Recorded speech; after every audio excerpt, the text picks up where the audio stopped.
Buenos días tengan todas y todos ustedes.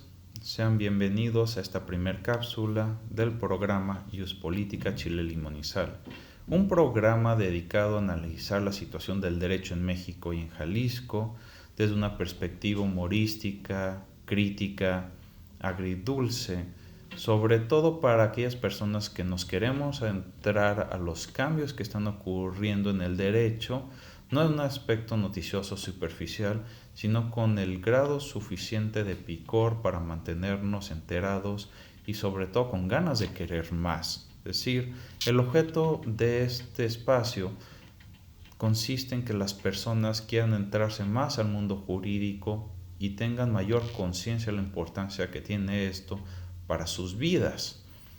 ¿Quién soy yo? Yo soy el maestro Germán Cardona Müller, seré su anfitrión. ¿Y qué me califica a mí para poderles estar dando noticias o haciendo análisis de lo que está ocurriendo en el mundo jurídico?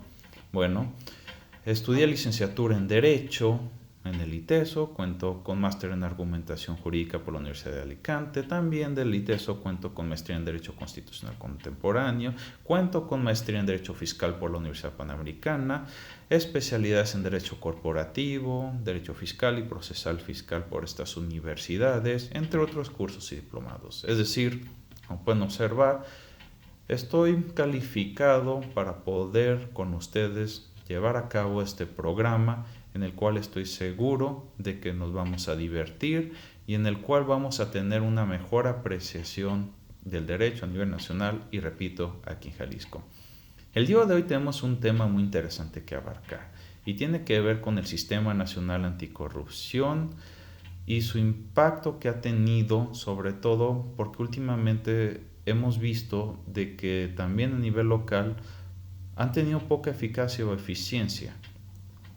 Si vemos los indicadores tanto de Transparencia Internacional, del World Justice Project, entre otros, nos damos cuenta que si bien en el 2016 hicimos reformas en la materia para prevenir y combatir la corrupción, intentar dar un giro de 180 grados, vemos que seguimos en el mismo rumbo del declive, es decir, no hemos logrado contrarrestar este fenómeno, controlarlo de manera adecuada. Aquí la pregunta es, ¿qué está pasando? ¿O por qué de pronto vemos la necesidad quizá de hacer afirmaciones como ha ocurrido en Jalisco de que el sistema nació muerto o que necesitamos nuevas versiones? Con esto quiero dejar perfectamente claro que no me opongo a las reformas o el que estemos mejorando, pero sí también buscar analizar y dar una justa perspectiva de que lo que necesitamos quizá no es tanto una cuestión tanto de reformas, sino de buscar una perspectiva adecuada que nos permita lograr establecer las políticas públicas y demás acciones para prevenir y combatir la corrupción. Creo que tenemos que centrarnos en el contexto inicial de cuando empezaron a surgir estos sistemas. Las reformas, desde mi perspectiva, adolecían desde el comienzo desde una óptica, digamos, ciudadana y a favor de la sociedad civil. Si analizan las distintas legislaciones en la materia, se percatarán desde su estructura del Sistema Nacional Anticorrupción, así como los que ocurren a nivel local. Por lo general vemos una integración de los mismos personajes de siempre. Vemos políticos, organismos constitucionales autónomos, poderes, con una pequeña brecha a favor de la sociedad civil. Por otro lado, afirmo que esta es una cuestión de perspectiva, porque además de haber excluido, digamos, a distintos sectores sociales, hemos querido mantener una posición meramente punitiva sobre la función del sistema anticorrupción. Si se fijan, la materia penal, así como administrativo, vemos que lejos de buscar combatir la corrupción en sus orígenes como un fenómeno per se ético, como bien lo señala Isabel Infante Vidal, en donde lo que se requiere es poner el acento de que la corrupción es un fenómeno donde se viola la lealtad a la dimensión valorativa del derecho, vemos de que en estas legislaciones se repiten conductas en plena contravención con el principio non bis in idem. Vemos códigos penales que en tanto mantienen las conductas de cohecho o lavado de dinero, estas también se repiten en materia administrativa y sin justificación.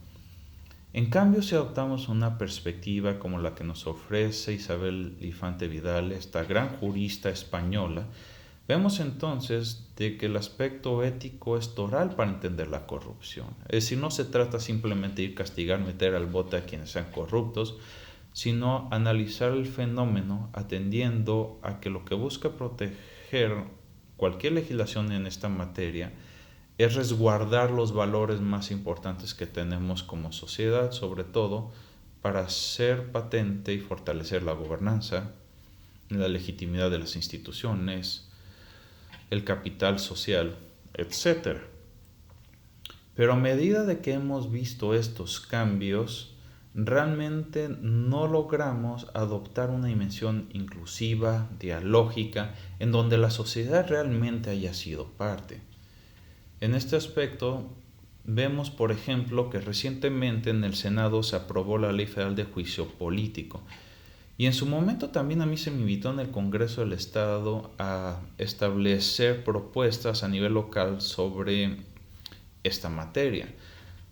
Intentemos de recordar que el juicio político como tal es un método de control de constitucionalidad, es decir, por un lado, sí busca inhabilitar y sancionar a servidores públicos que han incurrido en conductas que no se consideran adecuadas, sobre todo porque afectan desde derechos humanos, también el régimen republicano y democrático, pero sobre todo busca mantener con esto la supremacía constitucional.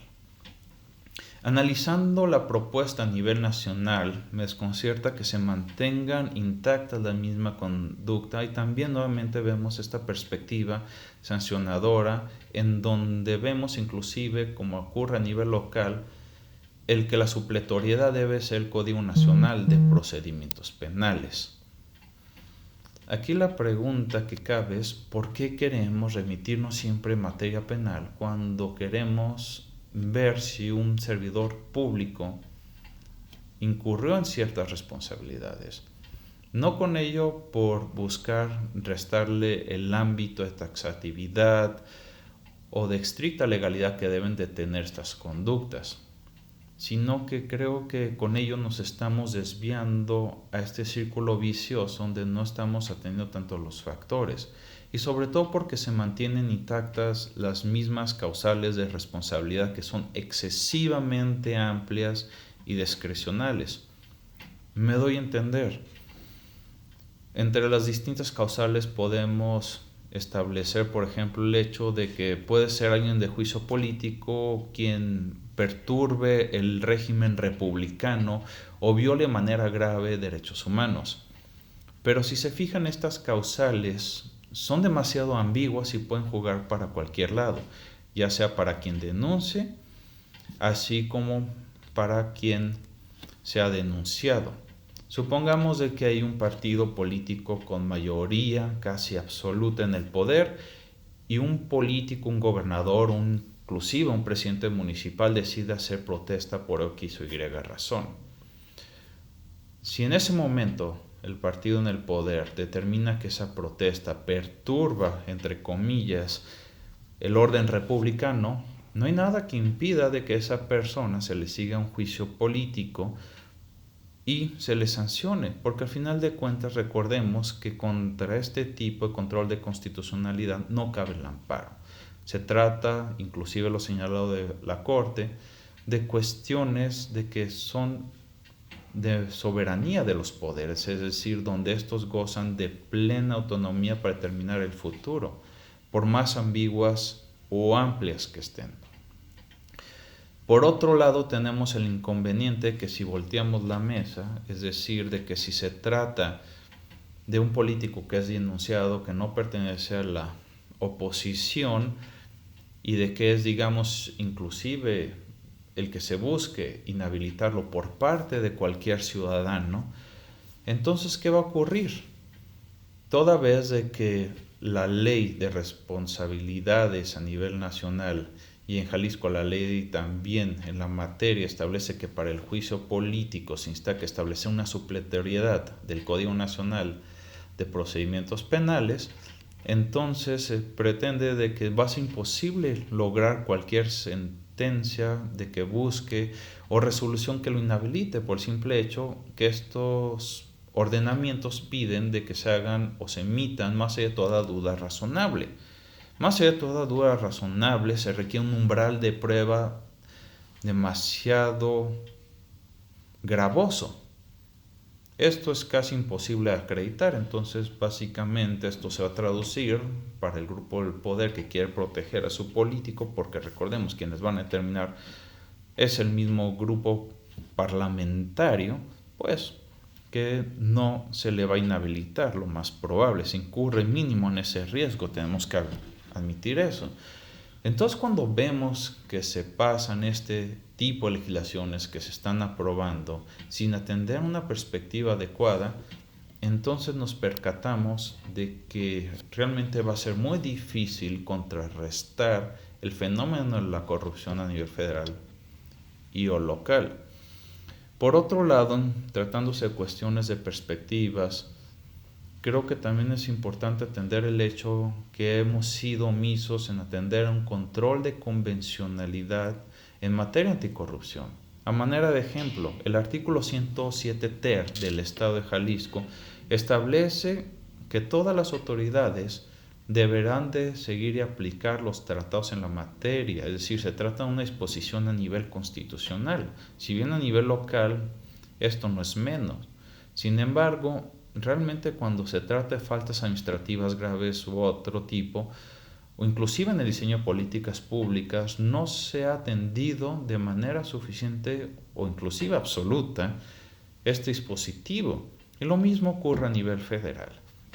Es decir, lejos de atender al combate anticorrupción desde una óptica internacional que logra homologarnos con las mejores prácticas en la materia, vemos que el gobierno a nivel federal y local sigue adoptando una visión, digamos, de verse al ombligo y no ver lo que hay afuera, a pesar de que tenemos varios tratados internacionales en la materia, tanto a nivel universal, es decir, de Naciones Unidas en materia anticorrupción, y lo mismo ocurre por parte, digamos, del sistema interamericano.